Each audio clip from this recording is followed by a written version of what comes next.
നമസ്കാരം. നമ്മൾ എല്ലാവരും കൺഫ്യൂഷൻ ആവുന്ന സംഗതിയാണ് സെയിൽസും മാർക്കറ്റിങ്ങും തമ്മിൽ എന്താ വ്യത്യാസം എന്ന് ചോദിച്ചാൽ, സെയിൽസ് അറിയുന്ന ആൾക്കാർ അതിൽ പ്രഗത്ഭരായിരിക്കാം. അവർക്ക് പോലും ഇതിൻ്റെ വ്യത്യാസം ഒന്ന് കൺഫ്യൂഷനായിട്ട് തോന്നാൻ സാധ്യതയുണ്ട്. സിമ്പിളാണ്. നമ്മളൊരു ട്രെയിനിൽ യാത്ര ചെയ്യുന്ന സമയത്ത് നമുക്ക് കാപ്പി കൊണ്ടുവരുന്ന ആൾക്കാരുണ്ടല്ലോ. കാപ്പി കാപ്പി കാപ്പി കാപ്പി എന്ന് പറഞ്ഞിട്ട് വരുമ്പോൾ അവർ അത് വിളിച്ച് പറയുന്നൊരു അവസ്ഥയുണ്ട്. അതാണ് ആ കാപ്പിയെക്കുറിച്ചുള്ള മാർക്കറ്റിംഗ്. അത് കൊണ്ടുവന്ന് അത് നമുക്ക് തരുമ്പോൾ അവിടെ ഒരു സെയിൽസ് നടക്കുകയാണ്. ആ കാപ്പി നമ്മൾ വാങ്ങിക്കുന്നു, അവൻ വിൽക്കുന്നു. അപ്പോൾ അവിടെ ആ സെയിൽസ് നടക്കുന്നതുകൊണ്ട് തന്നെ ആ സെയിൽസ് അതാണ്, വിളിച്ച് പറയുന്നതാണ് മാർക്കറ്റിംഗ്.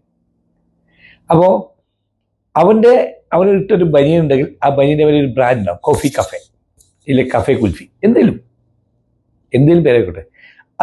അതാ ആ ബ്രാൻഡിലുള്ള കാപ്പിയാണ് അവൻ വിളിച്ച് പറഞ്ഞ് വെക്കുന്നത്. അപ്പോൾ വിളിച്ച് പറയുന്നത്, അപ്പോൾ നമ്മൾ നമ്മുടെ പ്രൊഡക്റ്റ്, നമ്മുടെ കമ്പനി, അതിനെക്കുറിച്ച് നമ്മൾ വിളിച്ച് പറയുന്ന അവസ്ഥ എത്തിക്കുക. ഇപ്പം വിളിച്ച് പറയുന്നത് സോഷ്യൽ മീഡിയയിൽ പല രീതിയിൽ നമുക്ക് ചെയ്യാൻ പറ്റുന്നുണ്ട്. പഴയ പോലെയല്ല. പണ്ടൊക്കെ സിനിമയിൽ ഒരു സ്ലൈഡ് കാണിച്ചിട്ടാണ് ചെയ്യുക, ഇല്ലെങ്കിൽ ഒരു പരസ്യം സിനിമയിൽ ഇല്ല. പിന്നെ അത് ടി വിയിലേക്ക് മാറി, ടി വിയിൽ ആഡ് വരുന്ന സംവിധാനമായി. അതിനെ അഭിമുഖീകരിച്ച് പ്രശസ്തരായിട്ടുള്ള ആൾക്കാർ വന്ന് സംസാരിക്കുന്നു. സിനിമാ താരങ്ങൾ, രാഷ്ട്രീയ നേതാക്കൾ, അല്ലാത്തവർ, അറിയപ്പെടുന്ന ആൾക്കാർ. അപ്പം അവരിലൂടെയാണ് ഇത് ബ്രാൻഡിങ്ങിലേക്ക് മാറുക, ബ്രാൻഡ് ചെയ്യപ്പെടുന്ന അവസ്ഥ ഉണ്ടാവുക. അപ്പോൾ ഈ കമ്പനിയെക്കുറിച്ച് ഏതൊരു വിശ്വസ്തമായിട്ടൊരാൾ, പ്രശസ്തമായിട്ട് സിനിമാ താരം വന്നിട്ട് അവർ വാക്ക് പറയും, ഈ പ്രോഡക്റ്റ് നല്ലതാണ് എന്ന് പറയുന്ന സമയത്ത് ആ സിനിമാ താരം ഉണ്ടാക്കിയ ഗുഡ് വില്ല് ആ കമ്പനിയുടെ വിശ്വസ്തയായി മാറി അത് ബ്രാൻഡ് ചെയ്യപ്പെടുകയാണ്, ബ്രാൻഡ് അംബാസഡറായി മാറുന്നു.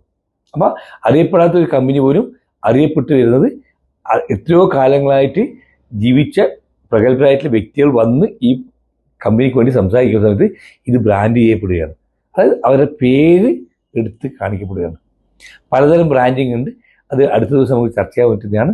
അപ്പോൾ ആ രീതിയിലേക്ക് വരുന്ന സമയത്ത് അപ്പോൾ ശ്രദ്ധിക്കുക, സെയിൽസ് എന്ന് പറയുന്നത് വിൽപ്പനയാണ്. ആ വിൽക്കുന്ന പ്രൊഡക്റ്റ് അല്ലെങ്കിൽ കമ്പനിയെക്കുറിച്ച് വിളിച്ച് പറയുന്ന സംഭവമാണ്, അതല്ലെങ്കിൽ അറിയിക്കുന്ന സംഭവം. പല രീതിയിൽ ഇപ്പം മാർക്കറ്റിംഗ് ചെയ്യുന്നുണ്ട്. അപ്പോൾ ആ രീതിയിൽ ഇതാണ് മാർക്കറ്റിംഗ് എന്ന് പറയുന്നത്. ഏത് കമ്പനിയുടെ പേര് അത് വരുന്ന സമയത്താണ് അത് ബ്രാൻഡ് ചെയ്യപ്പെടുന്നത്. അപ്പോൾ അതാണ് ബ്രാൻഡിങ്. എല്ലാവർക്കും ഒരു